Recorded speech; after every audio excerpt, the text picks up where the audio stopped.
I imagine that right now you're feeling a bit like Alice, tumbling down the rabbit hole. Let me tell you why you're here. You're here because you know something. What you know you can't explain, but you feel it. You felt it your entire life. That there's something wrong with the world. You don't know what it is, but it's there, like a splinter in your mind, driving you mad. It is this feeling that has brought you to me. This is your last chance. After this, there is no turning back. You take the blue pill, the story ends. You wake up in your bed and believe whatever you want to. You take the red pill, you stay in Wonderland, and I show you how deep the rabbit hole goes. All I'm offering is the truth, nothing more. For we are opposed around the world by a monolithic and ruthless conspiracy that relies primarily on covert means for expanding its sphere of influence, on infiltration instead of invasion, on subversion instead of elections, on intimidation instead of free choice, on guerrillas by night instead of armies by day. It is a system which has conscripted vast human and material resources into the building of a tightly knit, highly efficient machine that combines military, diplomatic, intelligence, economic, scientific, and political operations. Its preparations are concealed, not published. Its mistakes are buried, not headlined. Its dissenters are silenced, not praised. No expenditure is questioned, no rumor is printed, no secret is revealed. But I am asking your help in the tremendous task of informing and alerting the American people. And now, welcome to another episode of Down the Rabbit Hole. Here's your host from federaljack.com. It's Popeye. Ladies and gentlemen, welcome to another live edition. It is Tuesday, March 18th, 2014. Tonight's live edition, joining me for the next 2 hours to go over all of the craziness in the news, my good friend, brother from another mother, and fellow radio show host, Mr. Joe Joseph. What's up? Howdy-ho! Yes, I made Joe come on tonight. He took off tonight to do some investigative research behind the scenes, and yes, we're working on quite an investigation right now. You could say that, but we'll get into that when we have a little bit more work to do. So we really can't break that one yet. But I promise you, interesting to say the least, right, Joe? Yes, absolutely, no doubt about it. But there's a lot to talk about, though. Yeah, I was going to say that doesn't mean that there's not a lot to talk about. No shortage. I have a question first, right off the bat, because certainly you're a radio guy. I know that you know radio, communications, stuff like that. So I've been wanting to pick your brain about this Flight 370 fiasco. There's a ton of other stuff I want to talk about, but obviously the news media would rather focus on this because it's a great distraction. But it is kind of weird that this plane's been missing for 10 days now and nobody can find it. How does something like that go missing? It's kind of a rather large object to go missing. I mean, I know the planet is huge, Joe, but yeah, and I mean you can drop below radar. There's no doubt about that too. But I don't buy the story at all. There's too many variables to go wrong. For this thing would have. This is a precision operation. If that plane was taken the way it was, the way they say it was, it has to be executed with absolute precision, and that's not something that amateurs do. So this whatever did happen, I think, has conspiracy written all over it. Well, I would definitely say that two or more people conspired to do something with the plane. Yeah. Yeah, I would say that there's definitely a conspiracy going on. You know these arcs that they have, that these search arcs, these new arcs that they're looking, I guess, along these arcs. Yeah. And Lord knows what kind of grid pattern they're building off of each arc. But those arc patterns, I was telling you off air, they were able to, these engineers, and I don't remember exactly who it was, I think it was American engineers, somehow used, what's it called, the MRSAT communications? International Maritime Satellite, right. Yeah. That's actually what it stands for. The company's called MRSAT, but that technology's been around for a long time. Long time. Now, of course, Those are locator beacons, right? Is that what that is? No. Like Inmarsat would be, the onboard cell phones on an airplane, Right. The ones on the seat. Mm-hmm. That would be transmitted via Inmarsat. Oh, okay. It's not a the service that you get on an airplane is not a cellular service. It's a satellite service. So they would probably go through Inmarsat to make those calls via like I don't know how big the data pipe would be, but it would have to be like at least 128K, I would think. So it'd be a 128K aggregate data stream that gets, and that audio is piped via voice over IP. And that's how that works. Yeah, I don't remember what it was exactly. But they turned off most of the communication system, but somehow this thing was pinging that. Well, because much like a cell phone, much like people's cell phones were still active for days afterwards or whatever, Inmarsat acts kind of like a cell phone where it has to send out a signal every so often and ping the satellite to make sure it still has. That's what they said it was doing. It was like it was basically searching for the network. Yeah, and because of that, and because it probably gets a GPS feed, that you could, it's probably pinging basic location data to the satellite, and that's probably how they got that idea or the vicinity of where that plane might be. Yeah, it's kind of interesting, but and I would never have thought that it had Inmarsat on it to begin with. I mean, that's kind of satellite telephones they've been around a long time, very long time. As a matter of fact, when I was in the Navy, the way that we got internet connectivity to begin with was through Inmarsat. Only then it was a 64K pipe data stream. You can imagine how slow that is. 64K. That's kind of like my internet speed right now. Even 128K is pretty slow. But I mean, I guess it's not. I mean, it's really not doing much more right at that present moment in time than just trying to communicate. Right. No, I mean, it's not like you need it. And even like, I forget what Skype's minimum for voice is, but I know it's not much. I think Skype's 48K. Yeah. So, I mean, you could get away with having 64. No, it's either 64 or 48. But yeah, you could get away with having 3 or 4 phone calls going on at the same time, with that. I can't imagine people making many phone calls because of how much they charge. I mean, even when we were on the ship, if you wanted to make a phone call via Inmarsat, it cost like $5 a minute. Yeah, it's absurdly ridiculous. It really is. It's expensive, but I mean, I could totally understand how they could derive some data from that. The only problem is is it reliable? Are they telling the truth? Me, I don't totally buy the whole I lost the plane thing. And for these pilots to execute such a maneuver like they did, so they say, to get below radar, again, that requires a lot of precision flying. And it also requires, precision timing, everything.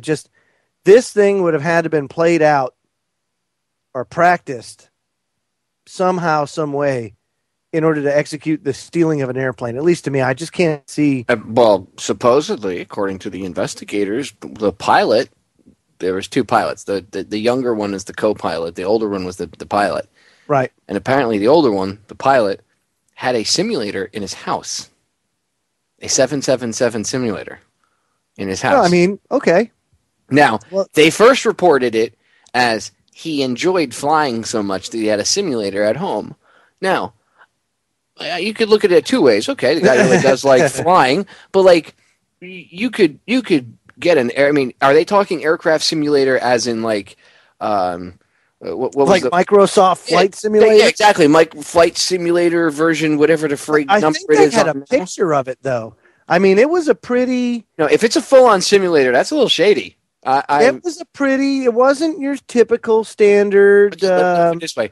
I don't want to say shady, but if I put my investigator hat back on, like when I was a PI years ago. If I was, does it look like Sherlock Holmes hat? Yes, and with my pipe. And if I was Do you blow bubbles investigating out of it, this, or are you actually smoking something out of it? I'll refrain from commenting. I blow bubbles out of mine. You pull up, you roll up to a crime scene, blowing little bubbles out. Oh God! I'm not wacko for tobacco. Yeah, tobacco. Anyway, if I was going to put my investigator hat on here, yeah, and look at this whole situation for a minute, and I saw that, like you said, well, the guy would have to have practice. And then the guy has a simulator at his house. Like, I haven't seen the simulator, so I can't judge if it's kind of helpful, though. You know what I mean? Like, if it's Microsoft, like I said, if it's Microsoft, program on a computer, okay, come on. Microsoft Flight Simulator, okay, that's stretching it. But if this dude really had, like, a simulator with hydraulics and stuff in it at his house? Kind of interesting. No, I don't think it was like that. I think it was sitting at his desk. Okay, well, that's Microsoft Flight Simulator. But it's not flying. It was different, though. I'm trying to find it now. It could be. Hey, it could be rigged up. Who knows? I mean, the guy could be involved. Something's obviously going on. I just wanted to. Reason I brought it up to you is two reasons. One, I wanted to ask your opinion about the signal, and the other thing I wanted to bring up to you is, as well as I do, there's got to be like 2,000 satellites at least floating around out in space, if not more. Oh, and dude, people thousands upon thousands of satellites. I mean, people only think there's like 15 or 20 satellites floating around. No, I don't remember what the map is called, but I think if you look up satellites in orbit or like real-time real-time image of satellites in orbit or something like that, it should bring it up, and you can see just the satellites floating around. Then you should add all of the space junk that's floating around out there. Anyway, all the satellites, Joe. And they can't find this thing. I mean, I understand. No, well, that's a fact, right? Come on, I understand there's blind spots, but really, like the NSA can read the tag on my underwear from outer space, but we can't find a 777. Well, if it went in the ocean, Popeye, it could be sunk. Okay, genius. How about the satellites that are constantly imaging the Earth? Maybe, I don't know, find a couple of the satellites that were above the area where the plane might have been, and maybe zoom in.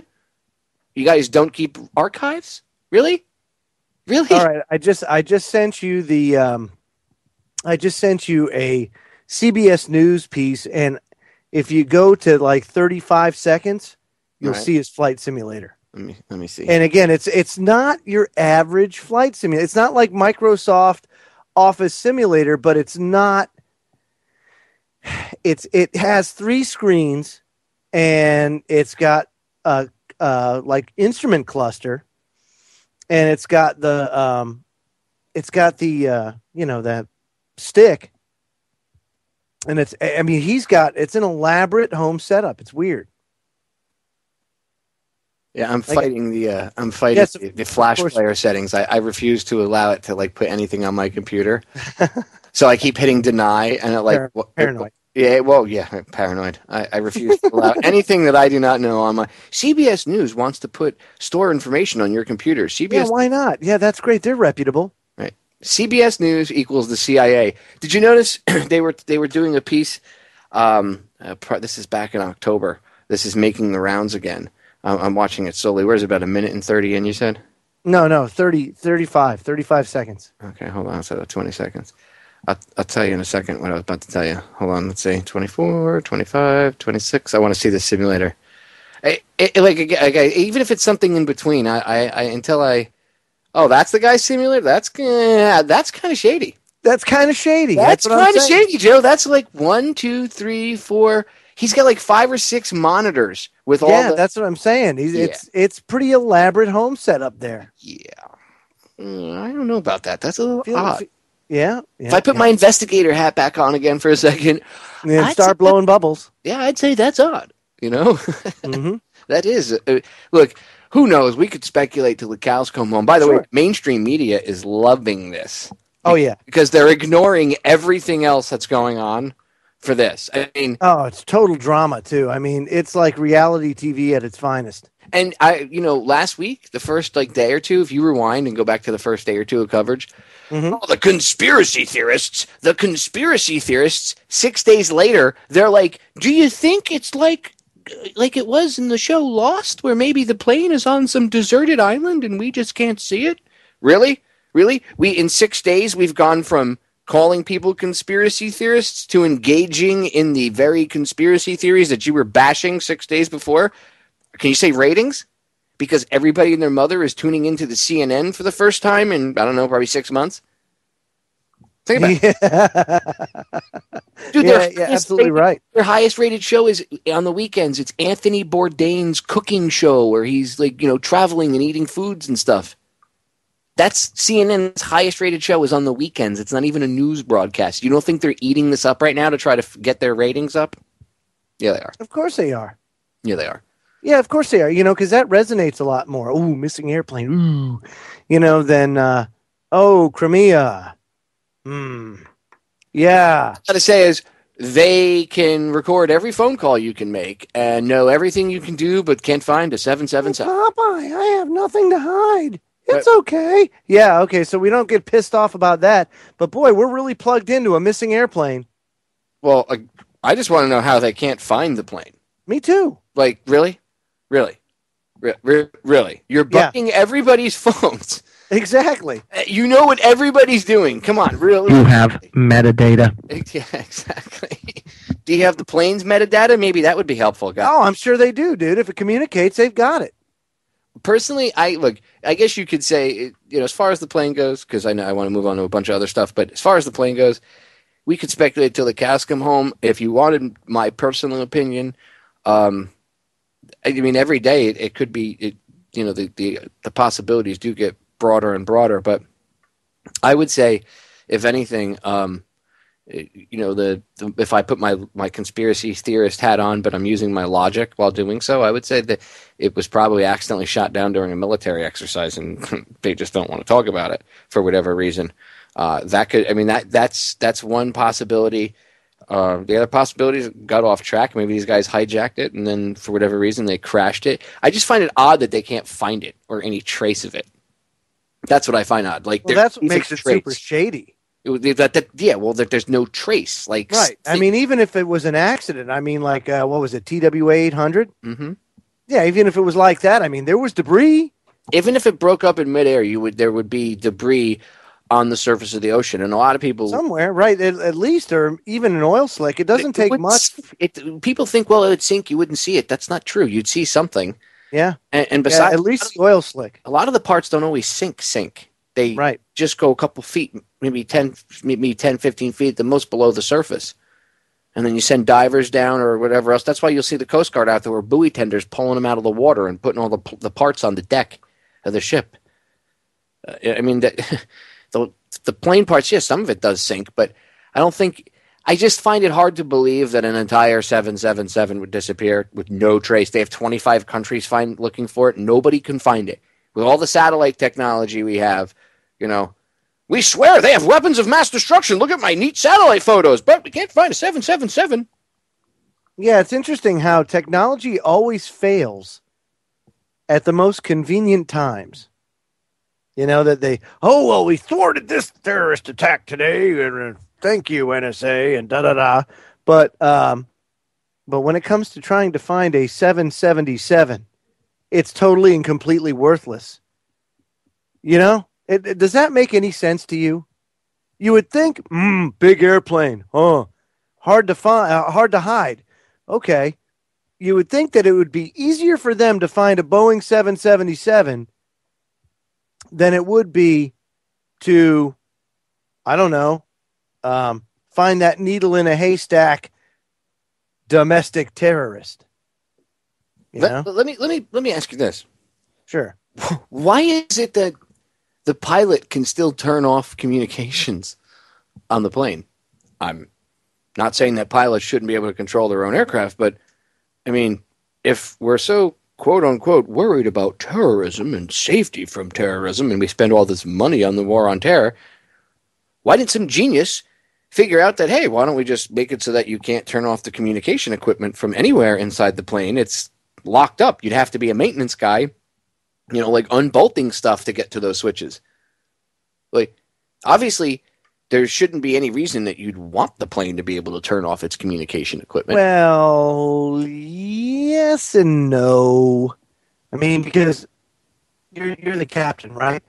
Let's just say the radio develops a short in it, and that short ends up trying to short out other electronic systems on the plane. Well, then you'd want a way to shut it down. You'd have to have a way to shut it down. So what I would do, if that were the case, is it should always have some sort of beacon that's pinging somewhere, that's just sending location. Well, that's what I'm saying. Why can't you have like a backup system that has its own? Yeah, almost like something that authenticates its position. Yeah, and like do it every 15 minutes. Like, let me give you an example of that. Every hour. Let me give you an example of that. Seriously, because they do this now. You know how one of the things that truckers used to do is run multiple books on the road to get more time on the road, because you get your. I know nothing of what you speak of. You get your log inspected, and next thing you know, I know. Yeah. As a former truck driver, I know nothing of what you speak. Right. So here they get now.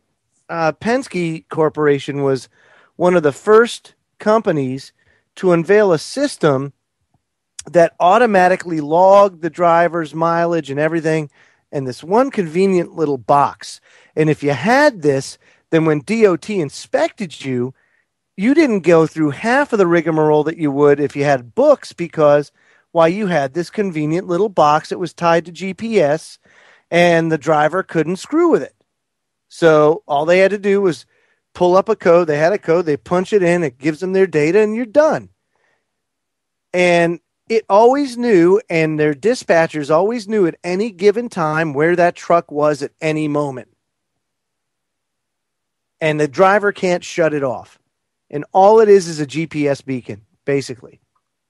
It's the same way. It's been like that for a while. And it's the same way it is right now with pretty much every truck on the road now.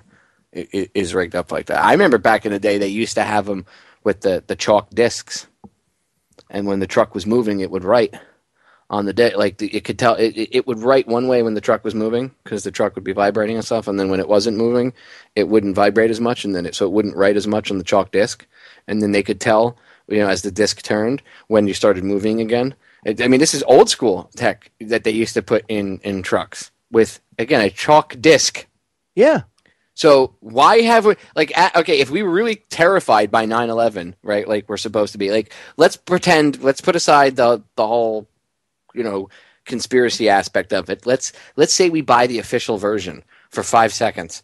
Oh my God, terrorism. Why would we not want to, have some sort of fail-safe system where, you would be able to not have to worry about that. 13 years we're going on, 12 and a half, 13 years later, and we still haven't figured out some sort of fail-safe system. I mean, I have a cell phone that I can watch movies on right now, by muting. I could mute myself and watch movies during the breaks or while you're talking and download it in like a second and a half.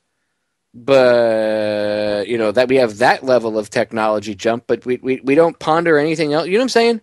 Yeah. I don't know. I'm just, we need to ask these questions. It frustrates me when I look at this stuff and I see that there's no one asking intelligent questions about anything. A lot of people are just getting lost in the fact that it's, oh my God, a missing plane. Oh my God, could the terrorist have taken it?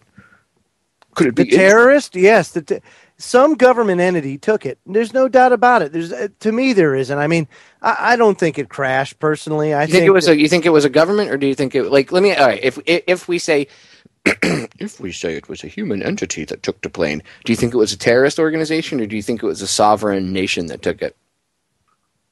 I think it was a sovereign nation that took it. It's just too it's too precise. You know what I mean? This isn't a bunch of freaking ragtag guys, bunch of terrorists with box cutters, That's what I'm saying. Because that's totally freaking believable, right? I mean, it wasn't highly trained terrorists with box cutters. So, I mean, I don't know what to tell you.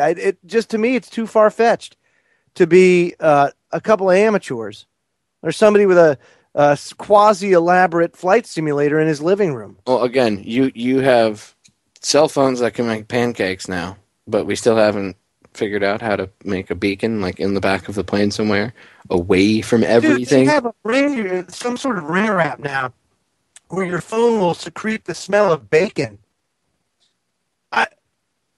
Really?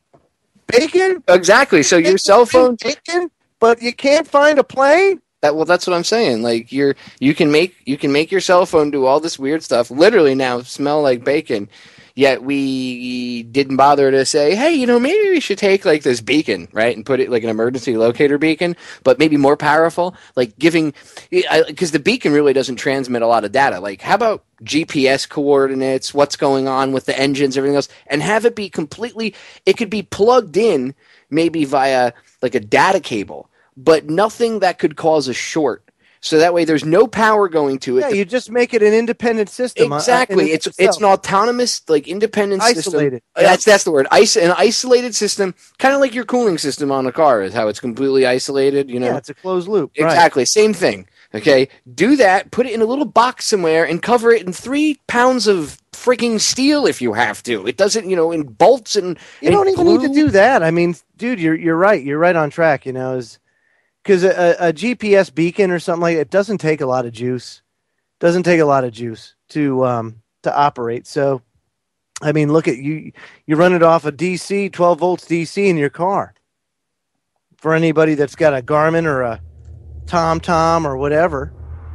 Well, there you go. Hey, same difference. Those things satellites. I could take my Garmin friggin' GPS and find my way all over the country with the satellites, but we can't find a 777. I find it a little odd. We're going to break, ladies and gentlemen. Stay tuned. Do not go anywhere. More when we get back. We are back, ladies and gentlemen.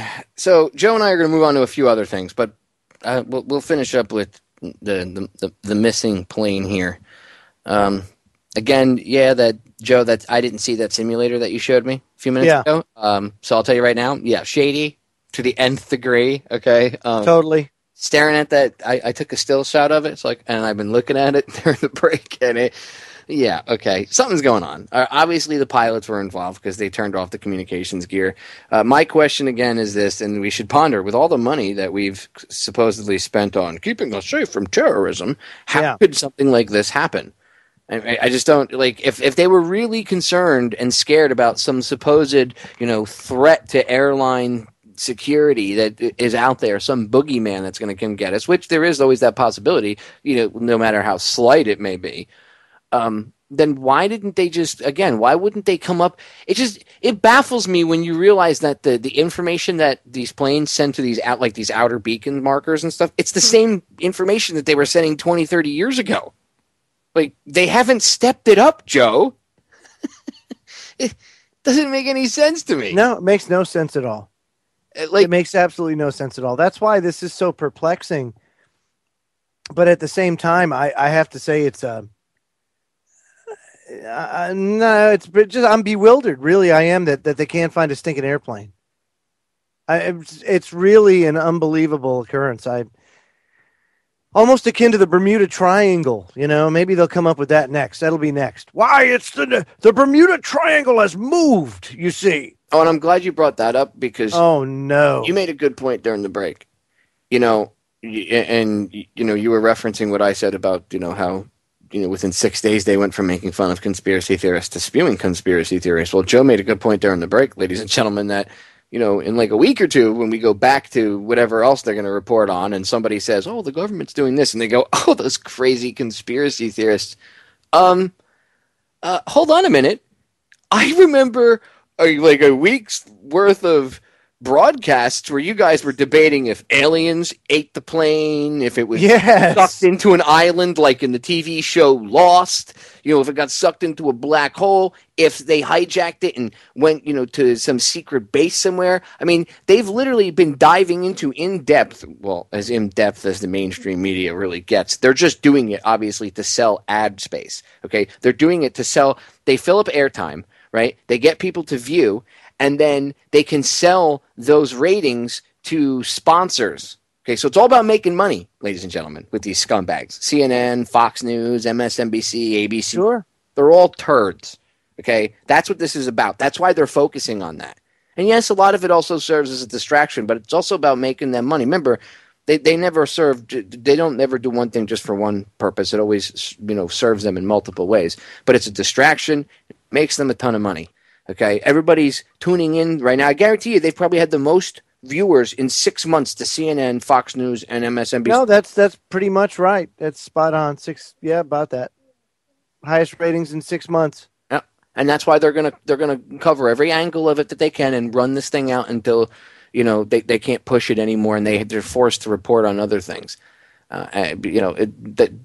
That's their goal. I mean, they want to make money, and they want to, it's easy. It's something. It's not frivolous, but it's something that is attention getting, and it's easy for them to not report on other stories when every show that they have on their network is reporting on this. Again, this also comes from a network, CNN, whose highest rated show is on the weekends, and it's not even a news show.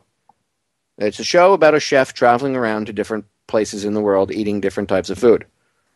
What does that tell you about their network? Well done, CNN. And I think it's disgusting that what they're doing. It to a certain extent, I get covering it, but the way they're doing it, and just they're making money off of a tragedy, basically, where there are really real people sitting somewhere in this planet right now crying because their loved one has been missing for 10 days. They don't even have the opportunity to go mourn. I mean, that sucks even worse than having someone die.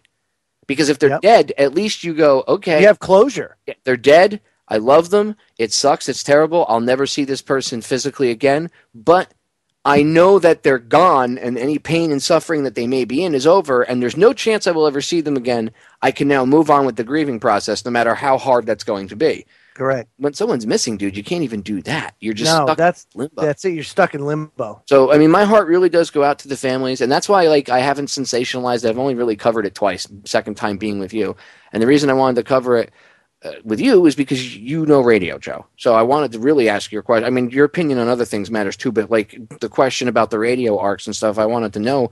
And I figured, if I had asked you off air about it, and I said, we should talk about this on air a little bit because, it's interesting to say the least, some of the things that we brought up. But sensationalizing it the way the mainstream media has is pretty sick. And I really, at the end of the day, I really do feel bad for the families. And that's why I bring them up, because I don't want people to forget that there are really real individuals out there that right now are missing someone they love. And we're all human, dude. That's the big thing, is we lose track of our humanity so quickly when it comes to these situations. Even in terms of just, I was believe it or not, we were in some training the other day, and they were going over counterintelligence and some of the things that are associated with counterintelligence and espionage, and went over some prominent insiders like Robert Hansen and what was another one? There was a couple of ones that China had sent them to go to college here and then infiltrate. And they stole secrets and sold them to the FBI, who posed as government agents of another country, and da da da da da. And I mean, it's really ridiculously minor, the amount of insiders that are there, but I think you just brought up that report about the Pentagon insiders and how they're, we have to really take a look at what's going on here, Oh, that would be your buddy Chuck Hagel. Ugh. I mean, he takes it to the next level. Really, he does. I wonder what he means by insiders, Joe. Pentagon must focus on insider threat. What do you think he means by insider? Oh, well. I don't think he's referring just to homegrown terrorism. I think he's referring to insider as in perhaps somebody that maybe works for the DOD. That could very well be. Joe, are you being targeted by Chuck Hagel? Well, it could be. Could be. Here's the interesting thing, though, and you'll hear this in this snippet that they're saying that they have to do this to protect the institution. The problem is they're doing anything but protecting the institution. They're destroying the institution. Dude, F the institution. It's been corrupted and it's Exactly. cancerous. It's filled with cancer. We need to like picture the institution. Hit the reset button. Yeah, it's not. Well, the institution isn't the whole body. You see, they've got you convinced of that. No, the institution's only an appendage. We can amputate and put on a beautiful prosthetic that you'll actually probably have a much more fulfilling life with, and everything will be much better. Let's just amputate that cancerous, tumor-filled leg. Let's cut that thing off, because that's what that is. That's their institution. You're gonna hurt the institution, Joe. You're gonna hurt the blah blah. What institution? Yeah. Exactly? Your military-industrial complex institution. That institution. Who gives a crap if that's hurt? You're going to hurt national security. Show me, realistically, I want you to give me one example of how any information, knowing anything that we know, is hurting our national security, other than the BS line of national security. I want you to actually give me some real information, and I don't mean some intel crap that some analyst over at Langley typed up. No. Hardcore, I want humans to come in, people to come in. I want to actually interview them. Depose them myself. Ask them questions. You can't do that, then I won't believe you. National security. Let's hear it. Want to hear what Chucky Hagel has to say, Joe? Yes. Hey, let's listen to what the Secretary of Offense has to say, shall we? Sure. The reviews identified troubling gaps in or not. And of course, it freezes on me. Just love when it does that. Hold on. Reviews identified troubling gaps in DoD's ability to detect, prevent, and respond to instances where someone working for us, a government employee, member of our military, or a contractor, decides to inflict harm on this institution and its people. I am directing the department to establish automated reviews of cleared personnel that will continuously pull information from law enforcement and other relevant databases. I'm going to pause it there for a second. Law enforcement and other relevant databases. Yeah, what could those be? Other relevant databases. That's like everything. Exactly. I mean, what the hell is that, dude? Everything is a database nowadays. Yeah, believe me. The government loves databases. They love databases. If they have a way to create a new one, they're doing it. They love it. They absolutely love it. Relevant databases. Facebook, Twitter, YouTube, whatever else. NSA. And Dan. Oh, well, that's a given. The motherlode of all databases. Just a given. They don't even need to troll your Facebook account. They just go over to the NSA. Yeah, just go see what the hell everybody's doing. I want to see what Bob Smith over in Accounts Receivable is doing. Bing! Let's finish this clip up.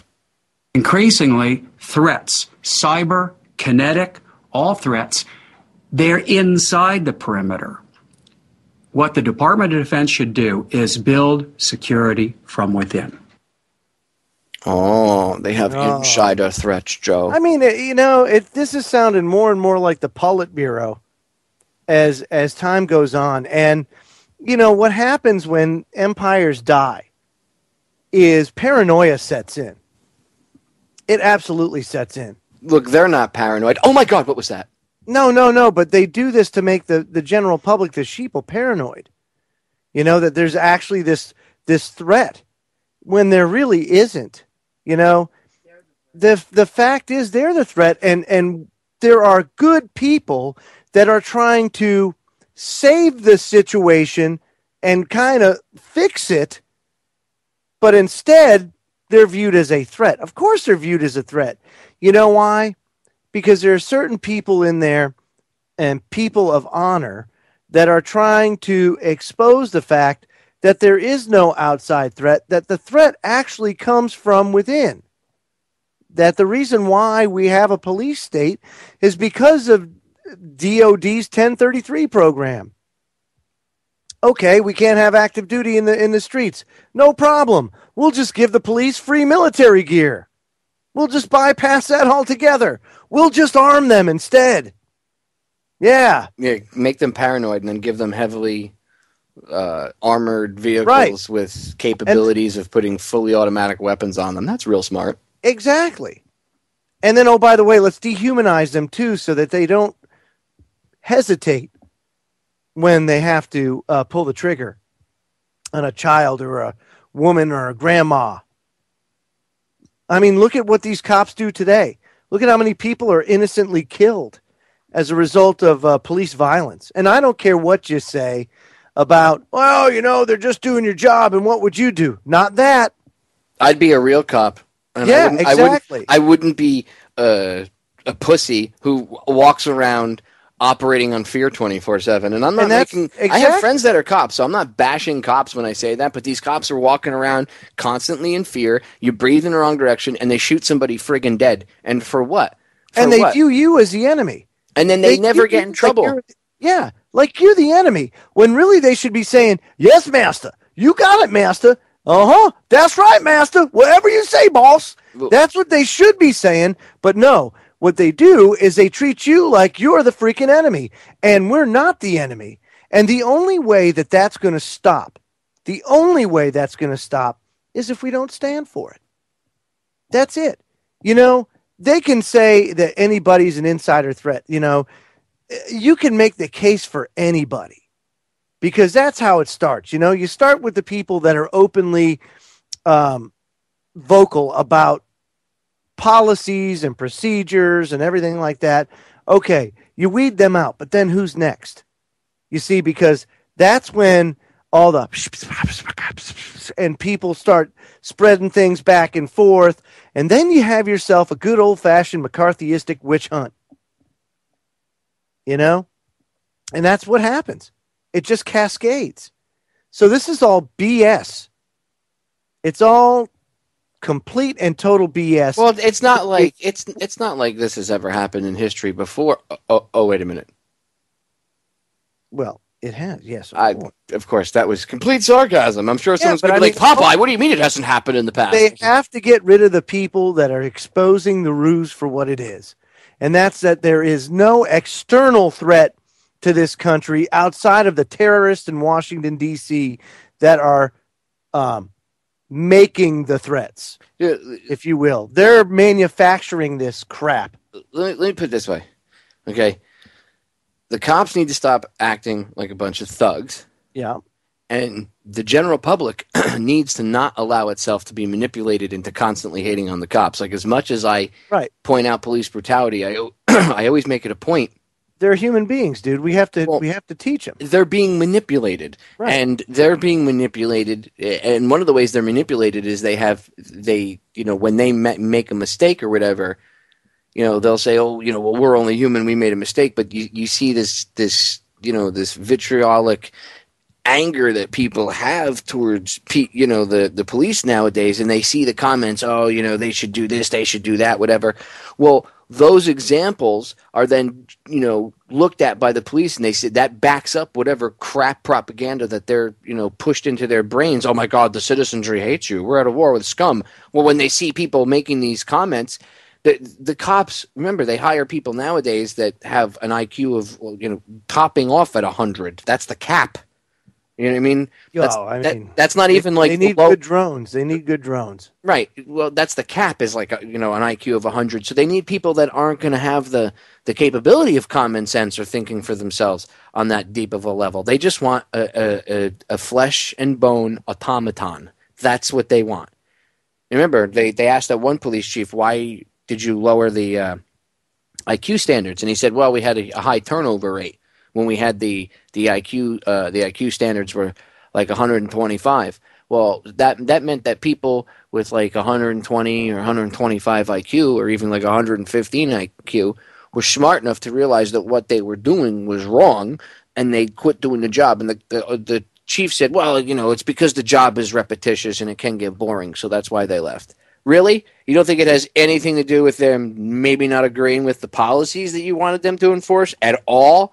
That's never taken into account at all, ever, as a possibility in the slightest. No, those details don't make a difference. No. I mean, people, this is real. There's been class action lawsuits where people have sued police departments across this country, you know, in a class action lawsuit itself because they couldn't get hired.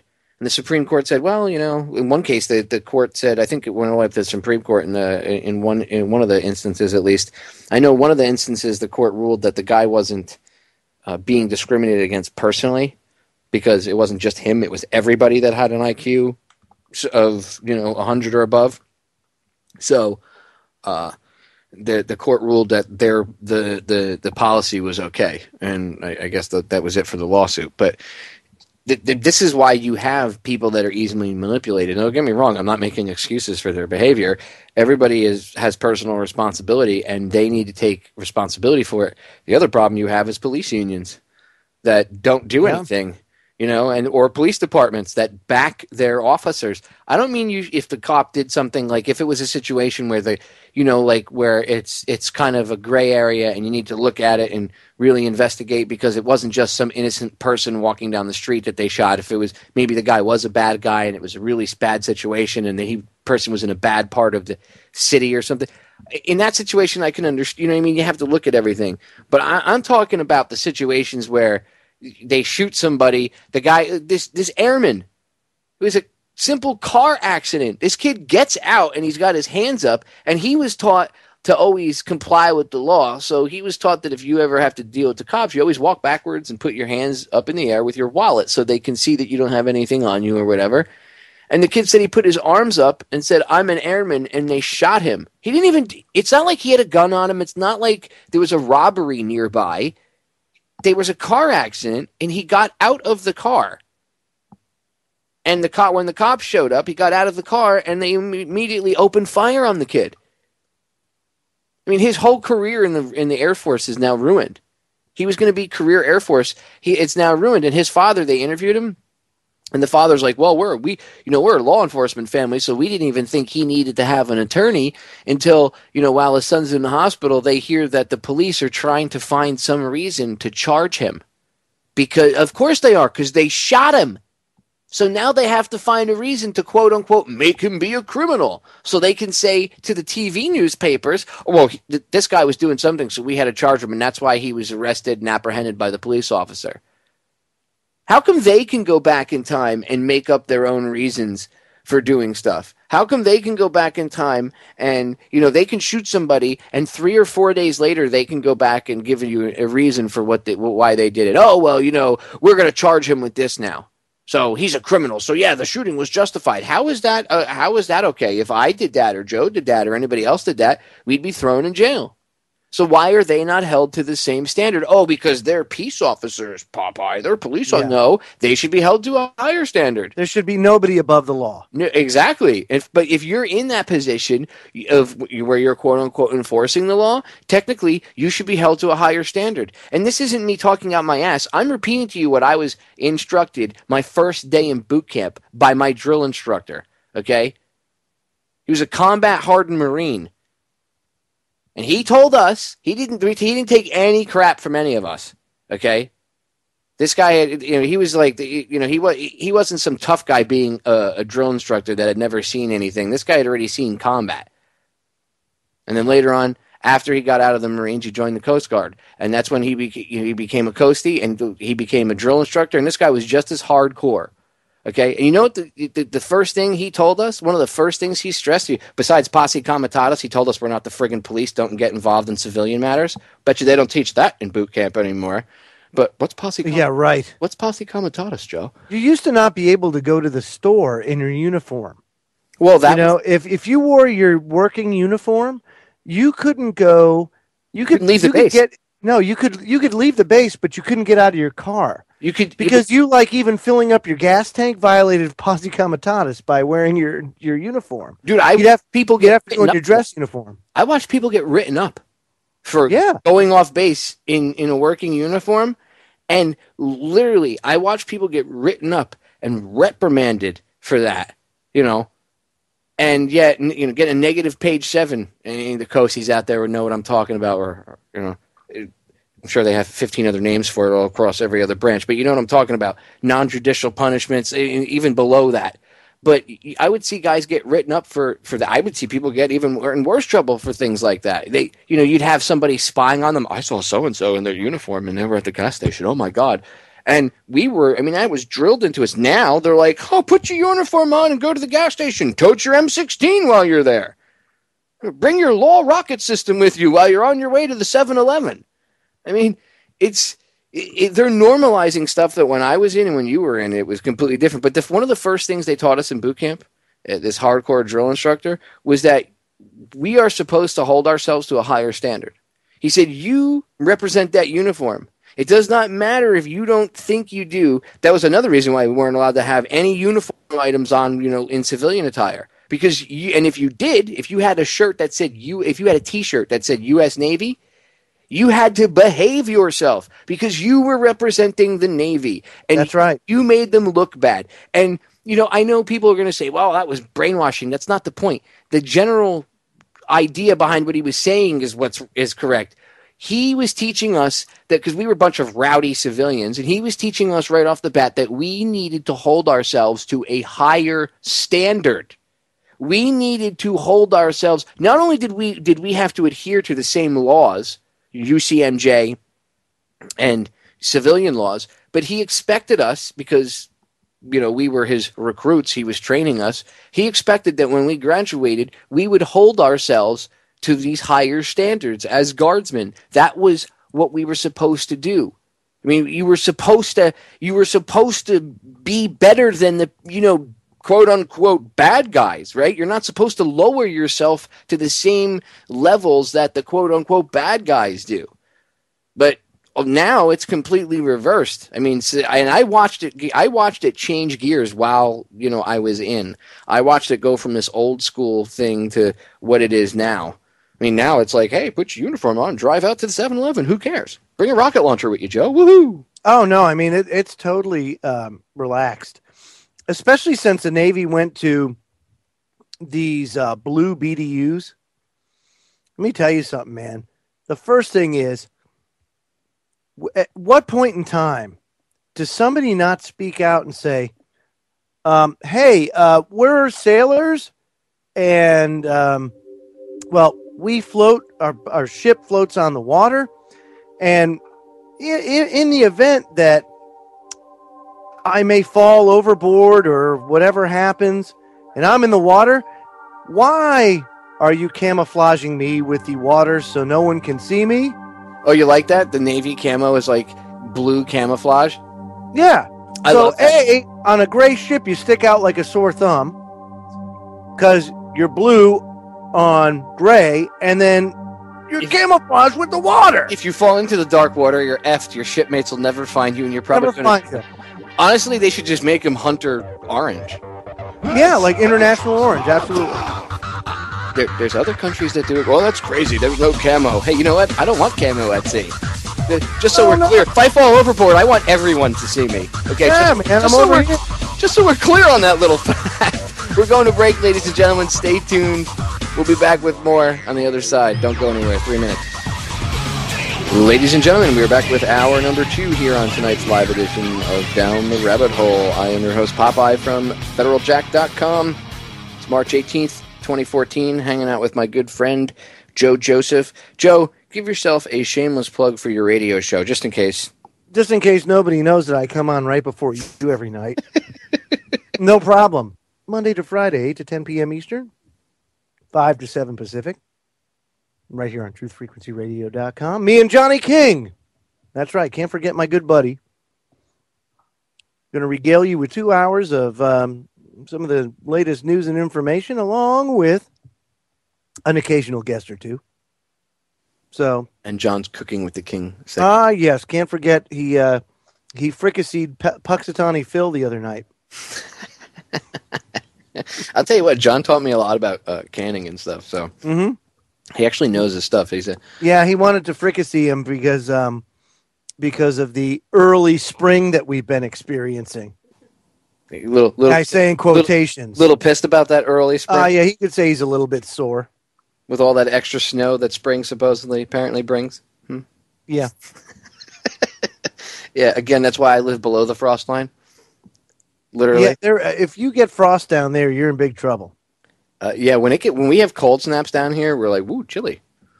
Yeah, I know. Yeah, it's like, ooh, I have a goosebump. Ooh. Yeah, I know. All I got to say is, yes, it gets hot down here in good old South Florida. Is it like the desert? No. It's not not like the desert where it gets like 30 degrees and it's 100 during the day. No, it's not. But it's not that dry heat either. And by the way, I don't want to hear. I love when people say, "Oh, move to Arizona. It's a dry heat." It's a dry heat, really. It's still 100 degrees. Okay, dry heat or humidity, it's still 100 degrees. Absolutely. Just so we're clear, 100 degrees sucks whether it's humid or not. Humidity makes it worse. Like down here, it's the humidity that makes it bad. I will never forget the day that we pulled into Aqaba, Jordan, and it was like 128 degrees. Ugh. And I'll tell you what, man, it was a dry heat. And 128 degrees is hot. And what was worse is when you went and you just tried to walk and you're breathing, it's like, okay, I could put my mouth over the output of a hairdryer and it would be the exact same feeling right now. I mean, it's just, you have no energy. Like, the whole time because it's, this hot air. It makes you feel so good. It's unbelievable. I don't know. Yeah, the humidity is a bit different. It's like walking through pea soup. You need a chainsaw. It's so thick. Yeah, but I mean, even out there, though, hot is hot. Just like you say, it doesn't matter if it's humid or not. Humidity makes the air feel heavier. You're wet and sticky. I mean, but it's still hot. No, hot is hot, dude. It doesn't matter. Humidity just makes it worse because you're sweating like a pig, and all the water is just running off of you. Yeah, so he was really pissed off that Puxatawny Phil lied to him, so he decided it's just better to can him. So he did. It's one of those things. Johnny, and then gave out the recipe. But now he feels better. Do you feel better? Yeah, I feel better. Actually, I just got word we're going to be joined by two people that want to come on and chat with us. Oh, very good. You don't say. So let me just bring these two surprise guests on. Two surprise guests, will you? Live. What was that old TV show? Like, was it Name That? The one with the mystery guest. They had to guess who it was. Where they had them behind the. Behind the. Yeah. Mm-hmm. I don't. I honestly don't remember. Dude, my brain is so shot from. There's so many game shows from the 70s and the 80s. I know, it's all a blur. What was the one with the pyramid? And What happened to game shows? What? The attention span went away. That's what happened, dude. I mean, I know TV. And you're talking about the $100,000 pyramid. Ah, that's the one. Yes. I like the one where they used to beat the little red thingamabobbers. What they used to say? No whammy. No, that's it. That's the one. That's See, right. you could tell we're 70s. Press Your Luck. It was called Press Your Luck. Ah, that's it.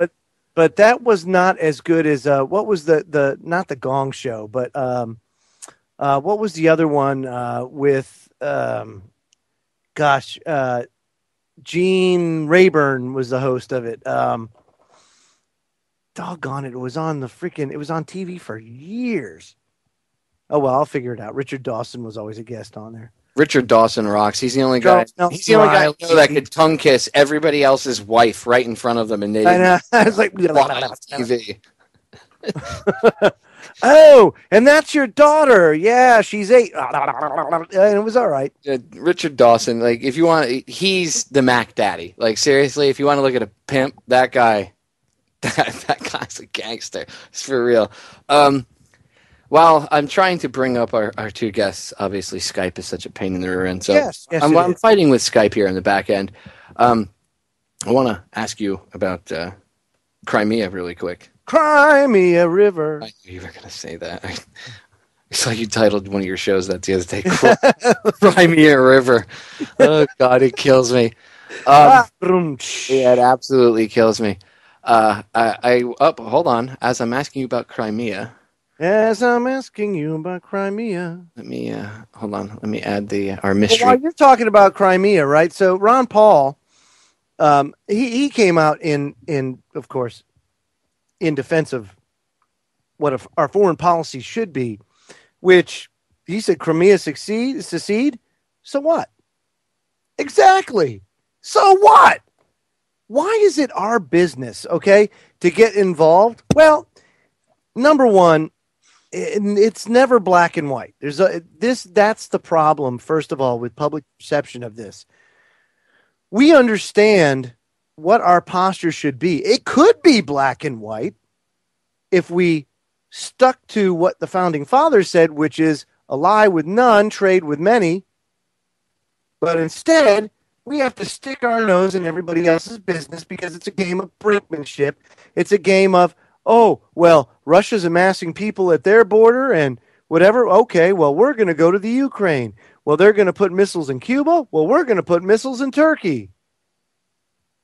It's always like that. It's always been like that. It's just, dude, this is the dumbest thing ever right now. We're really not a good idea what our idiots in Washington are doing. This, like, does this not tell you though that we have psychos in power? We totally have. McCain's like, we need to bring the military over to Ukraine. Shut up! Somebody retire him. But let me say this, because again, here's historical precedent talking.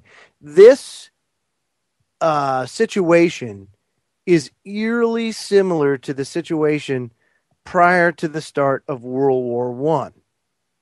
And if you go back and you take a look at what caused World War I, you will find a lot of parallels between what happened there and what's happening today.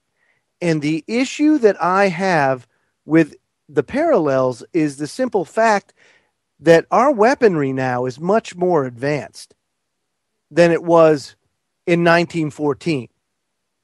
So it's a pretty interesting situation. But if you have anybody get a chance, start looking into how World War I came about the alliances that were forged, about the imperialism that was going on. Go read about Albert the nationalism. Pike. Go read Albert Pike and his 3 World Wars. Oh yeah. Just go read that. I find it very ironic how it says that World War III is going to have the Jews versus the Arabs and have them wipe each other out. Wow. Who do we see fighting today?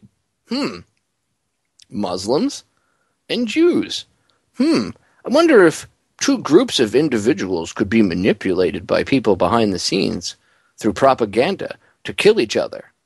That's never happened in history, though, before. No, never once. No. Just making a point. Just making a point. Anyway, I think this whole thing with, first of all, we don't really have a leg to stand on. I mean, John Kerry telling people, it's so 19th century to be invading someone's country under false pretexts. Really? Iraq? I'm sorry, I had Afghanistan stuck in my throat. Oh, by the way, Gene Rayburn, The Match Game. Gotcha. Oh, there you go. The Match Game. Thank you, Dr. Pujo. Anyway, so let's see. I'm going to try to bring our guests on again, our surprise guests. If I can add them again, that would be great. For whatever reason, Skype decides I told you a couple months back, remember I wrote that article about when Skype started. Oh, yeah. Oh, by the way, they removed all the older versions from their website. So now you have to go hunt them down on websites where people archive them and stuff. So whatever. All right. Well, for whatever reason, Skype is still giving me a problem. So I'll keep trying to add them. I'll let you know when I get them added. But the whole Crimea thing. Total and complete. It's none of our business. It's none of our business. And you know what? I don't care. The only reason why, one of the only reasons why they're upset is because their natural gas, they want to be able to, Europe wants to be independent of Russia. So it doesn't have to, get its gas from them. And they, if the Ukraine joins the EU, that's a reality that could happen. And, within, I don't know how many years, it would be more of a reality and they'd be able to bypass Russia eventually. Whereas, they need Crimea in the Ukraine. They need the only reason they want that is either A, strategic, which obviously it is, B, because there's got to be some sort of fossil fuel. I hate that term. I shouldn't even use it. Some sort of abiotic fuel. Abiotic fuel or mineral or natural gas, whatever, in there that they want. There's no reason that we should be getting involved in their backyard. None. There isn't. I mean, it's almost like they're trying to bring back the Cold War because they have nothing else to resurrect. So, hey, let's bring back the scary demon of the Soviet Union. Woo. Yeah, give the mystery guests another try, they said. Okay, let me see if I can. Soviet boy. Yes. Comrade. Hiding under your desks from a blast, like that's going to do anything. Duck and cover.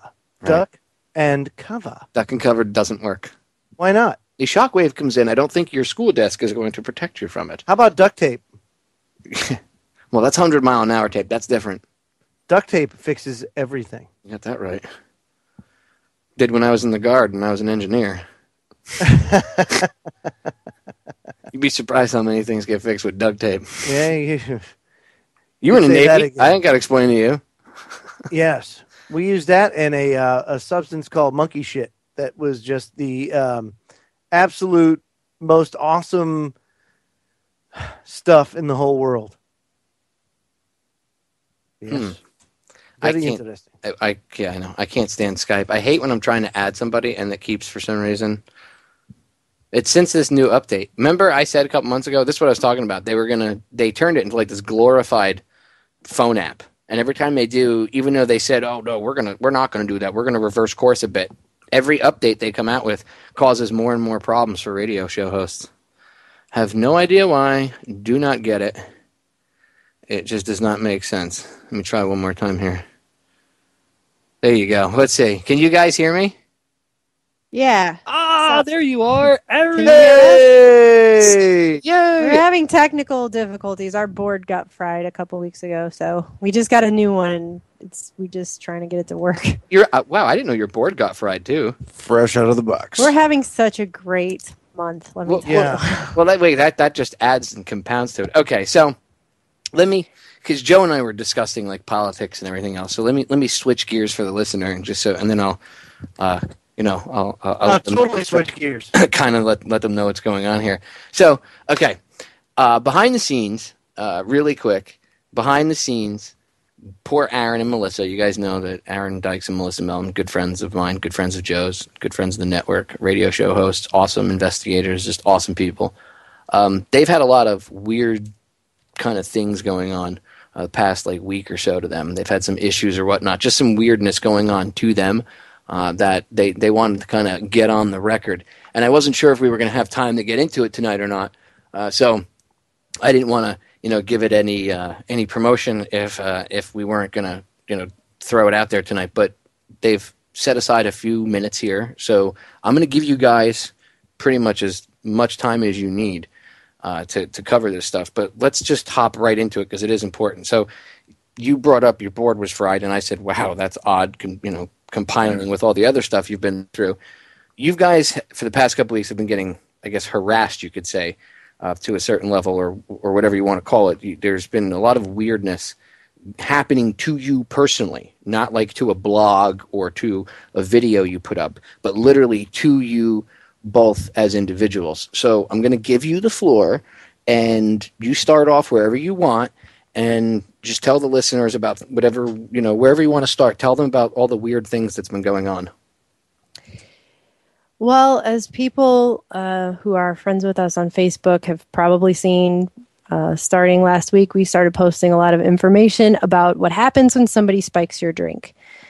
Because last weekend, the weekend before last weekend, we went out with some people some of these people anyway, we considered to be friends. And I don't think naming names is really all that important, but there were people that were prominent activists, people that were connected to our past job, and even a movie star son was there. So a lot of people were there. And essentially our drinks were spiked. And I am not accusing anyone at that table. We're not accusing anyone specifically, but our drinks were spiked. And you just know, okay, I'm a decent sized girl, and I had 2 drinks, and they were these frozen margaritas. They were the little regular size ones. And on the third drink that came, because we were going to have a couple and then we were going to, call it a night. On the third drink that came out, I switched my drink with Aaron. And I don't remember exactly why. I was goofing around and I just switched it. It's like, I think his had more in it and I was just making a joke, and I don't even know. It's not even important. What's important is I switched the drink with him, and then I took 2 sips of it, and it wasn't that many minutes later that my body went numb, literally numb. I could not feel my body. I was seeing flashes in my vision. My vision was all distorted and messed up. I couldn't talk. I couldn't talk right at all. And I ended up basically stumbling my way into the bathroom where I blacked out after that for over an hour. I was in there. And when I came to, I was violently sick. Violently sick. So we're talking 2 drinks, maybe a couple drinks, like a couple sips of another drink. So 2. But definitely not known for being a cheap date. I mean, here's the thing, okay? Everybody has had those wonderful college days, you know, and I used to be a much bigger girl than I am now, but I come from a family of Irish, German, Cherokee Indian people, okay? We Good can grief. all drink, okay? We can all drink, and we can all drink quite a bit. So 2.5 frozen little drinks in the little cups, too, because this was one of those swanky upscale places that gives you the small So you're drink. talking It's not like whiskey glasses, yeah. I'm not talking about the goblets that you can get at cool Mexican restaurants where they bring out the fishbowl. I'm talking about a small drink. I'm talking about a small, trendy club drink where they charge you too much. And no, the drinks were not just extra strong. No, I just hadn't not eaten for 24 hours. Well, I'll even there. I'll even cut you off right there, Melissa, and say that there's actually even more proof that I know of, because you don't have to even justify and say, no, the drinks were small, blah, blah. Doesn't matter. You did exactly what you should have done, and you went back to the place. You spoke to the managers. Well, this is yes. See, and they this is what reviewed happened. video footage. So this accusation of your... I just don't want the listeners thinking that you're making up. The accusation of you saying that your drinks were spiked was confirmed by professionals. Yes. Exactly. I was getting to that. Well, that's what happened. So we didn't... I mean, we had a horrible night. Aaron had a horrible reaction as well. And we were both very sick. And even... I ended up walking home. And I've had nights where I've drank too much. Yeah, I've been at college parties and stuff like that. It's not like I'm proud of it, but I've ended up having, being sick and having too much. Drank too much. This felt totally different. Nothing I've ever felt like. This was not a night of where I had too much to drink, because if it was, it would have went away by the next morning. Right. A bad hangover. This hangover, 3-4 days, or whatever you want to call it, lasted 3 days or so. Mm-hmm.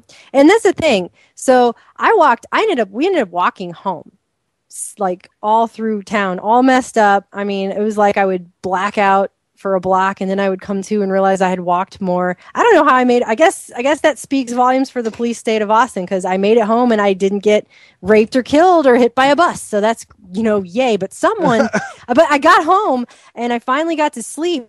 And when I woke up, I was, again, violently ill. And when I say violently ill, I mean the most ill I've been in my adult life. And I've had the flu. I mean, I've been sick before. I've had food poisoning. This was violently ill. I think I literally pulled something in my stomach area from being sick. That's how hard I was throwing up the next day.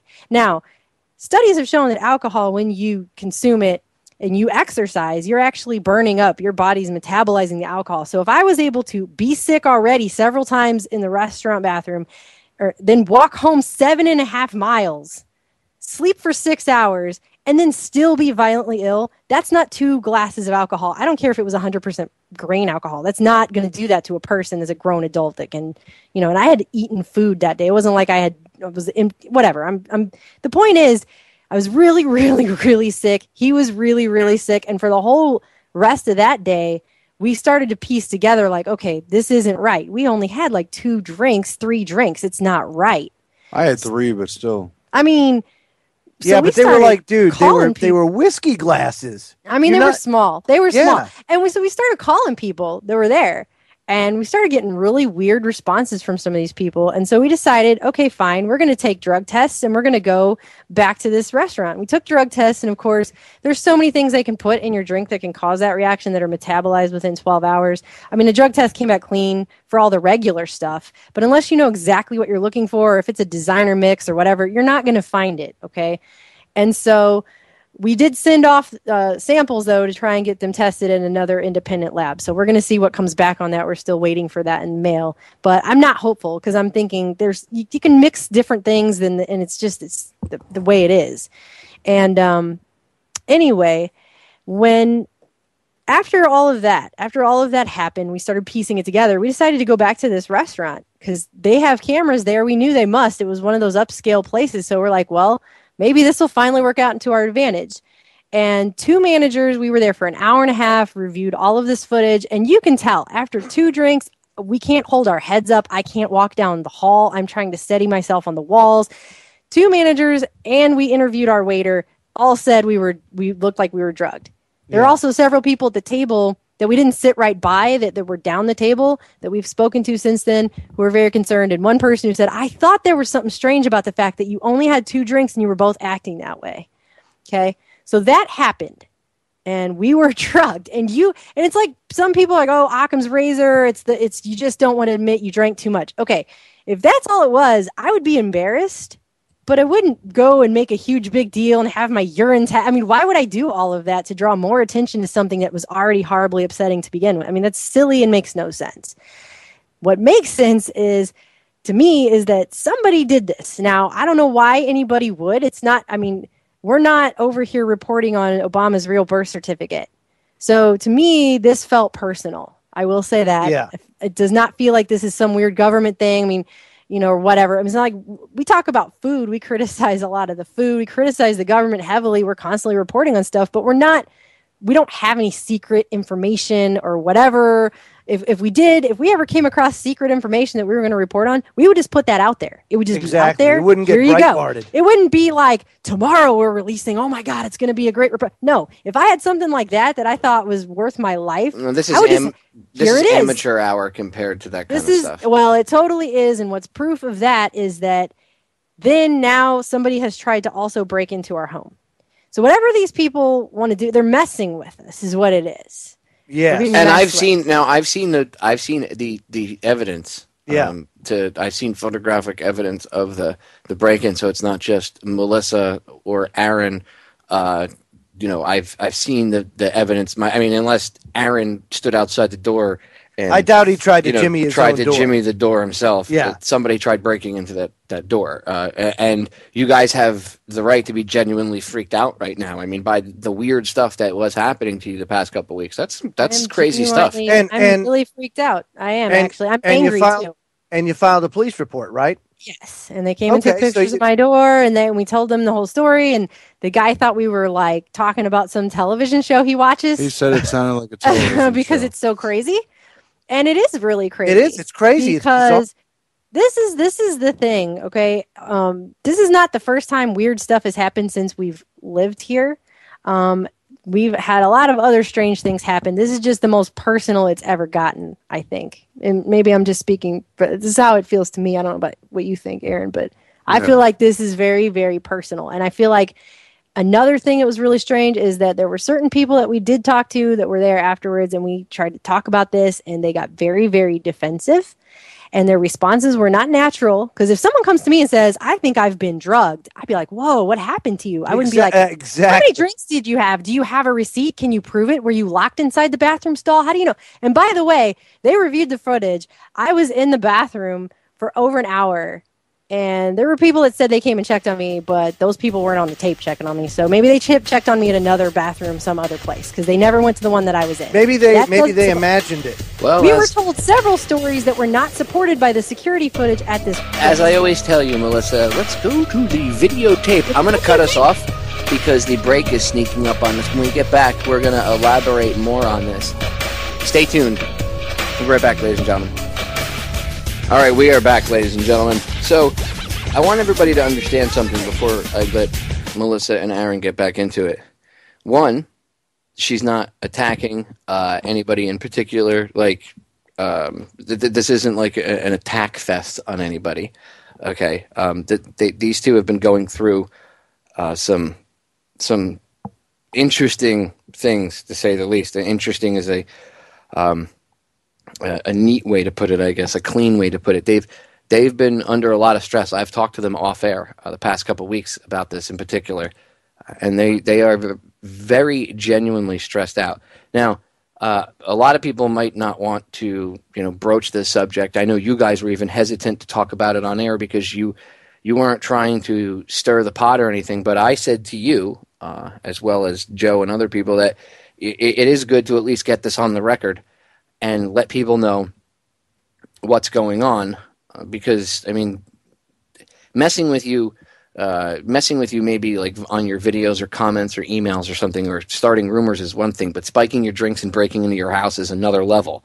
Yeah. Well, this is the thing. We were so sick and so messed up after we left there that, I mean, we could have wandered into traffic. I mean, somebody could have kidnapped, bad things could have happened. Somebody could have died.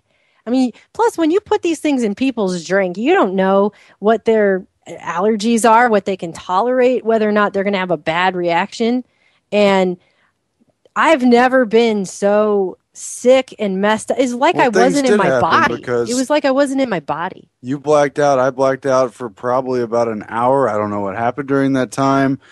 We got separated. You know, I found myself walking home through a city that I know, but it's very different to find yourself suddenly in it in the middle of the night, vectoring towards home from miles and miles away. We walked over 6 or 7 miles a piece that night, both on different routes. At one point while that was going on, I had the distinct impression that I was being followed.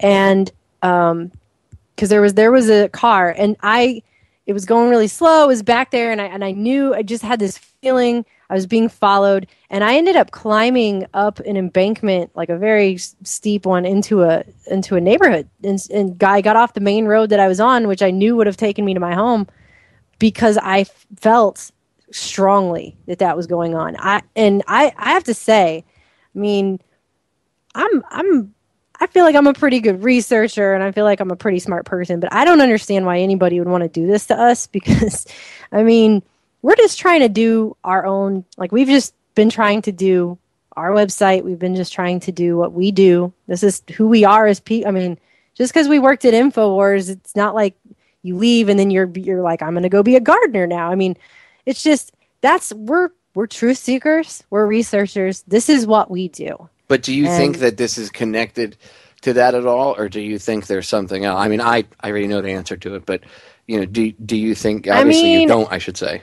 I mean, I don't know even what to believe anymore about. I've heard so many crazy things in the last couple of weeks alone, things I can't talk about or say. I mean, yes, we signed non-disclosure agreements at that place. Everyone knows this. Everyone has to sign one. Well, most people have to sign one. And yes, since we left, we've been not so subtly reminded multiple times that we signed that and that we better shut our freaking mouths. And you guys have been good. You guys haven't been running around causing any trouble or anything. So. And that's the thing. It's like, we don't have any interest in doing that, though. It's just like, why? I mean, there's already so much division in the world. There's already so much division, even within this move, whatever you want to call it.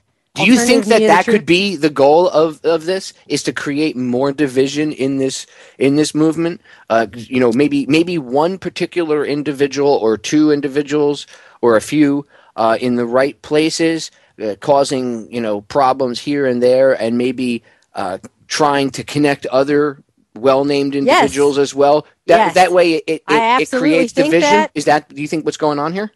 I absolutely think that, and I even have some evidence to support that, but I'm still not going to go off. I think that almost that's what these people want. So that's why I'm not going to do it. I refuse to do it. And I will just say this. Currently today, the newest thing to happen today is we're currently being accused of secretly feeding recordings of Anthony Gucciardi to some other radio host guy that we never made. So now we're being accused of recording people and giving it to other people. That's the newest thing that's happened today, which is something that we would never do because we have no interest in that at all. That doesn't do anything. Why would we do that? That wouldn't help us at all. And the thing is that we did go at Anthony's request. Actually, well, he asked to meet with us, and then we didn't even want to meet with him. But then other people intervened and said you should meet with him, so we did. And we talked to the guy, and yeah, he had a lot of the same sentiments in that recording, which we've just recently been apprised of. I don't think it was the same things, but it was pretty similar. I mean, it was very similar stuff he was talking about.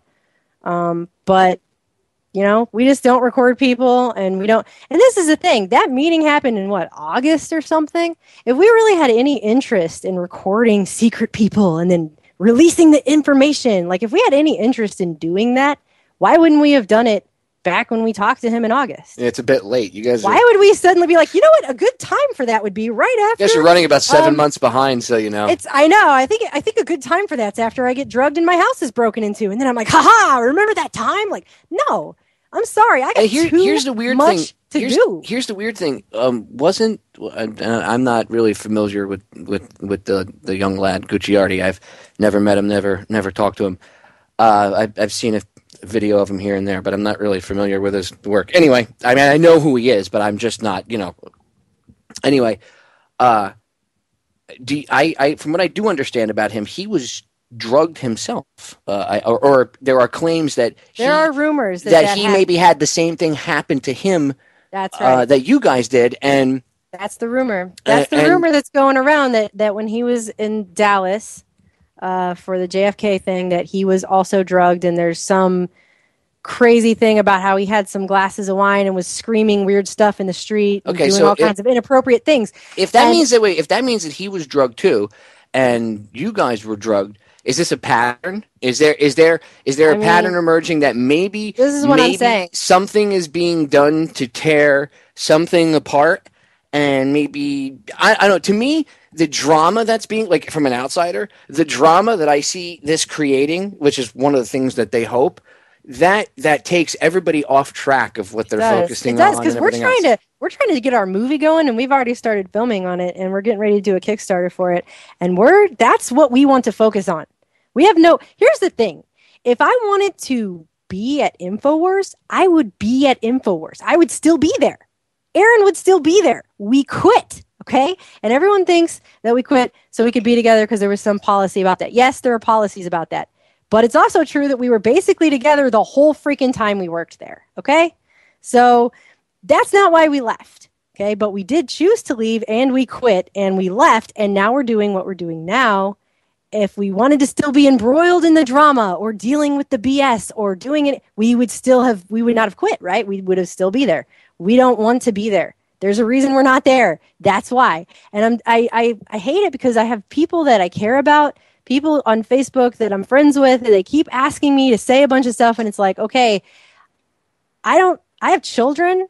It's not, I guess if we get sued and screamed at or what, they could take my nothing that I don't have, but it's kind of like, I just want to focus on the work I'm trying to do. I don't want to get mired in all of this infighting and blacklisting and the BS, because it just goes on, and it's pointless in the end of the day, because we're all trying to supposedly do the same thing here. But now I feel like someone has drugged me. I don't know what happened to Aaron while I was in the bathroom for ever and a half. I guess I could have aspirated and died. I could have wandered out into traffic and died. He could have died. Someone could have been arrested. Who knows what could have happened? Which, by the way, if someone was obviously the person was targeting Aaron, not you. I switched drinks with him. You were an unknown variable. They just didn't account for you grabbing his drink. I would say if there's these recordings and these stories coming out about Anthony's Dallas thing, I would say the only reason so far no weird, crazy recordings have come out of Aaron or I in this situation from Saturday is because, if you just have one person take a couple drinks and act all crazy, right, then you can explain that as, well, that guy just can't hold his alcohol and he's just a crazy person that does crazy things. But, when two people have that same thing and they've got video footage and witnesses who worked it. The one guy was a manager, said he's been in the food service industry and he's been working as a bartender and he's been manager for 20 years. And he said, this does not look like an intoxicated person. This looks like a drugged person. There is a difference. And so I've got witnesses. That was a question in the chat room, and I already know the answer to it, but I'll let you answer it. They said, did the people, the managers that watched it, say that they saw anything on the video? And that's the thing, is the video, where the camera was, we were sitting at the end of a long table. It was a long rectangular table, and we were at the end. The camera was up above our head facing outward. And so it only shows part of the end of the table. Like our drinks were right at the end of the table, and it doesn't show where the drinks were. So you can't actually see anyone put anything in it or whatever. But it could have been done before they even brought it to the table. I mean, I know it sucks because it's what happens when this happens to you is you don't, it's like you remember right up until a point, and then it's like you don't remember anything. And as much as you try, it's kind of like a weird nightmare that you get flashes of things.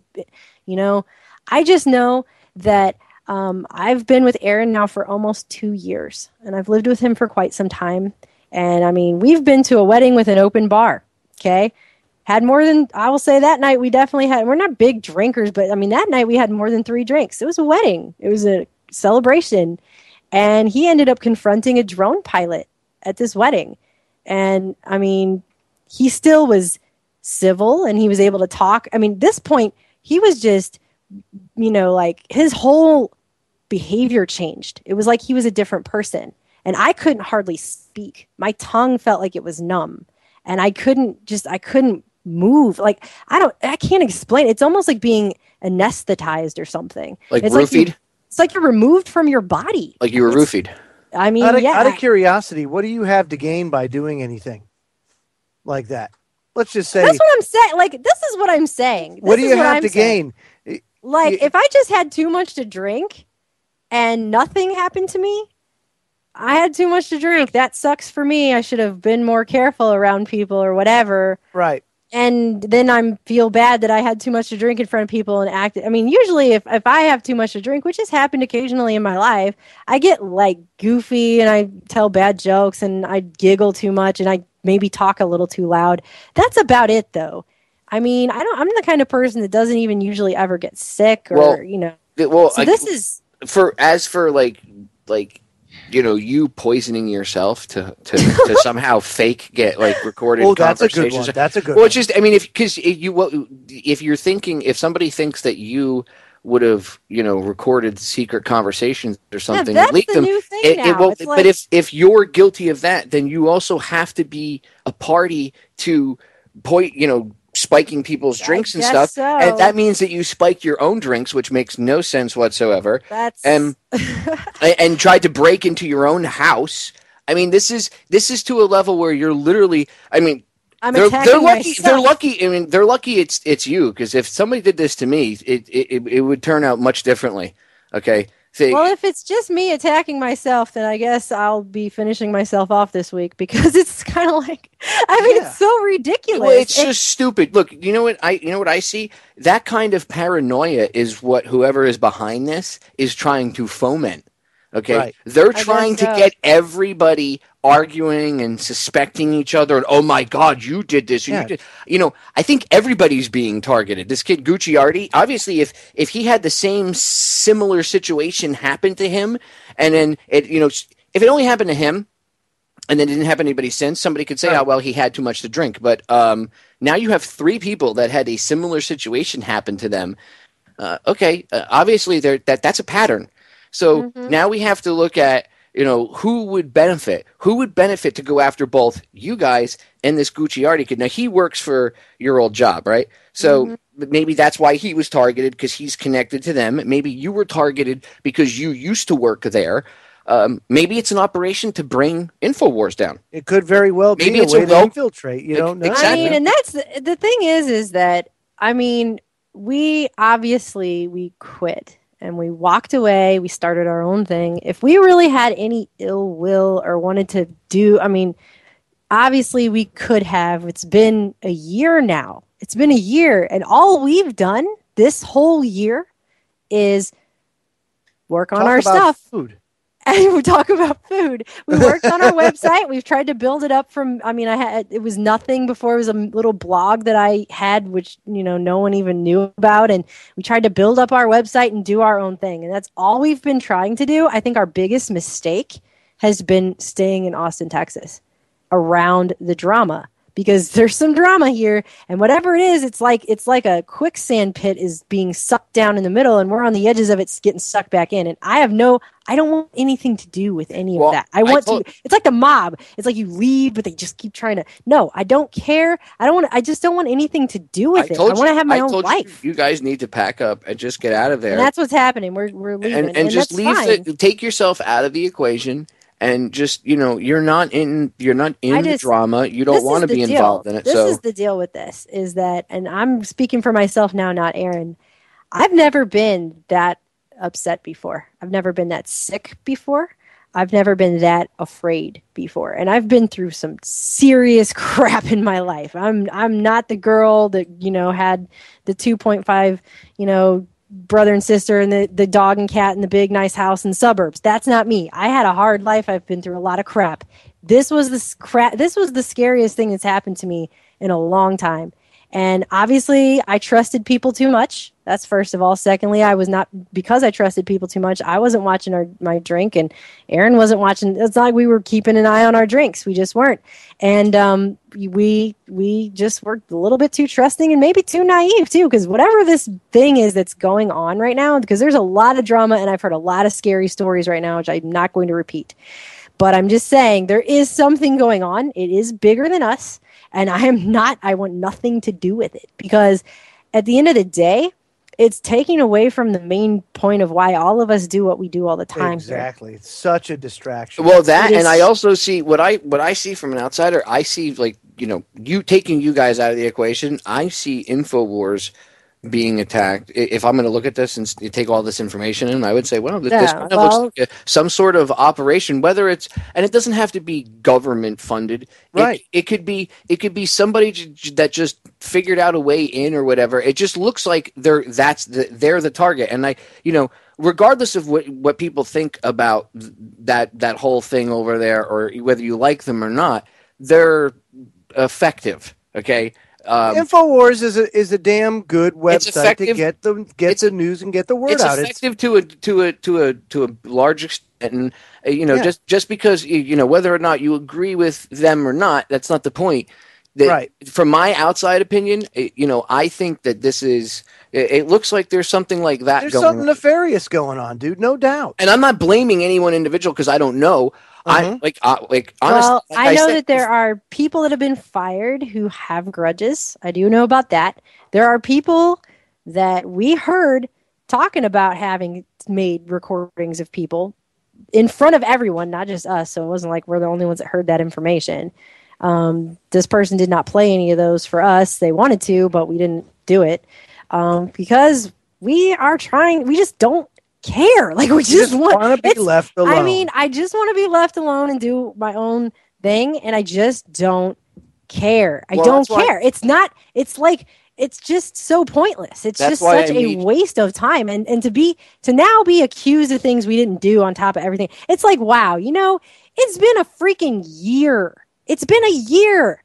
How much more things how many more things, how many more actions, how many more things do I have to do to show I don't care? Do I need to go get a billboard out on I-35 here in Austin, Texas with a picture of my face smiling with a thumbs up that says I don't care? Because I really don't. And Aaron doesn't either. And it's pretty obvious that we don't care. And I guess somebody's real butthurt about the fact that we don't care or whatever, because this just keeps happening. And it's like, seriously, leave us alone. We don't care. I don't know. Maybe I'll just get that tattooed on my forehead or something, because I just don't care. The best thing you can do is just like I said to you, get yourself out of the equation by leaving the area. And then I would just stay clear of the people that you obviously don't think you can trust anymore. I would narrow down who you think you can trust. Which is basically everybody. Well, not you guys, but yeah, basically everybody. I know what you mean. I have kids. This is the thing. I have kids. Yeah, I know. That's what I'm saying. They broke into your house. Come after me, but this is now threatening my children. Okay, there's a level here that needs to not be crossed. It's not that I'm like, oh, I'm a victim now, and no, I'm pissed off. I'm pissed off. Okay, because I believe that especially there's things. Sometimes you get treated like crap in certain situations and stuff. and you just turn the other cheek and you go on with your life. And that is what I have been trying to do. I think that's what we've both been trying to do. And I think we've taken the high road on this, and we're going to continue to take the high road on this. And whoever's trying to drag us back down into the mud, they can stay there and play in the mud and wallow in it all day long. I'm done. I'm not going to do it anymore. Leave me the hell alone. Leave Aaron alone. And I'm so beyond just you guys never look like mud wrestlers to me anyway. Just saying. We're like nerdy researchers. This is why researchers. That's it. This is why I wanted you guys on, because it gets on the record. You guys are openly talking. I've known about this for like 2 weeks. Okay, but I'm your friend. I don't have to go on air and talk about it if you ask me not to. I know how to keep somebody drugged us. Somebody drugged us. There are witnesses. There's videotape. Bam. And on top of that, someone tried to break into our house. There is a police report. There are pictures of my door. I have shared these with everyone. And now we're being accused of secretly tape. It's like, no, okay? No. We're nerdy people that sit around and research things and try to expose things that are correct. That's where I think you guys all this other crap. That's where I see like whoever's really doing this is trying like a soap opera. Exactly. Whoever's really doing this is trying to create tension between people, point fingers. Whoever is doing it. It's not really the greatest job at all, because it's kind of amateur hour. Sloppy. Yeah, really sloppy. But so if you hear this broadcast, like really sloppy, like you need to clean your crap up, like real bad. Okay. The break. How about just stop? Well, the harassing and the breaking in thing. I mean, that was more so. Obviously, whoever it was didn't think I was going to switch drinks with Aaron. Well, you messed up. There's a lot of variables that they didn't account for, but you know what? All that aside, because we only got a few minutes left, the whole point is the way you guys are handling this is very exemplary, because you're not coming out and attacking anybody. Nope. And in fact, you're pointing out that perhaps you and this Gucciardi kid could have your drink spiked, poisoned, whatever you want to call it, by the same nefarious individual. And that, from what I understand, that same individual that it could be. Also might be in possession of he's bragged about being in possession of recordings of people. So maybe they should look inside their own house. I don't know just exactly who's doing what, but it seems to be very close to the spheres of influence of my old working place. And yep, it's something's going on there. Is it infiltration? It might make a lot of sense. And if I could reveal the whole story to you, I would, but I don't know the whole story. All I know is that we've suffered episodes of harassment more times in the years since we've left there than at any point ever in my life. There for 7 years. I have to say, being your guy's friend, I have rarely witnessed people that have gone through more troublesome years than you. I mean, you guys have gone through probably one of the most troublesome years that I've ever witnessed. I mean, I've been through some crap, but I mean, I'm not you talking guys about take like the cake. No, I'm just in general, being from a poor developing country and like living a life of poverty. No. I'm saying in we've been targeted. We've been targeted repeatedly. This would make like a Lifetime movie. Okay. I mean, and this is what happened too. And even last year when stuff started going down in the fall, because it wasn't too bad until after the fall happened, and then when that came, it was like somebody broke into my car and turned everything on in my car and left all the doors unlocked and killed the battery. And I went out there and found my car with everything switched on at all, plus the windshield wiper. I mean, every door was unlocked. Nobody pulls into their parking lot and goes, I'm going to turn every electrical gadget on in my car possible. That's the kind of stuff they do. All the doors open. That's the kind of stuff they do during gang stalking, by the way. Then Aaron's dad suddenly died. And he was 56. Still nobody really knows. Nobody knows why. They did an autopsy. He had a heart. They checked his heart. They said he was fine. And then suddenly he's got a heart attack. He's dead. Okay. Then we come back from that. Someone has broken into my daughter's bathroom and dumped cat litter all over the floor and then flooded it just in the bathroom. Not anywhere else in the house. And then some things were moved around slightly. That was it. So it's kind of like a message. It's not, but there's been so many other things too. And I would get into all of it, but it's almost like giving play to this stuff makes it more. And it's like, I just don't. Exactly. I got things to do. But now I'm being accused of secretly recording people and all that. Yeah. Okay. If I gave a crap about that, maybe I would be all into that devious nonsense. But You don't things think to like do. these people. I You just don't. think like I don't think like these people is why I don't understand why they're doing this to us, and I also just don't care enough to secretly record people and live a life of. It's like, okay, if any of that stuff mattered, but it's not. I mean, it would take it would take far too much energy and effort, and I know you guys are busy doing other things. So frustrating. We are, right now. guys. I hate to cut you off, but we are out of time. But Yeah. I'm glad you had the courage to come on air and talk about all the shady things that have been going on. Yeah. And I know myself and Joe and the listeners out there, we love you guys and we stand by you. And Absolutely. we got your love back. you guys too. We Just love get all of get us. out of there and just take We yourself are out of the getting the hell out of equation. here. And any updates, let me know. Ladies and gentlemen, we are out of time. I love you all. I'll catch you all again live tomorrow night. As I always say, the solutions to our problems are an inside job. We are out of here.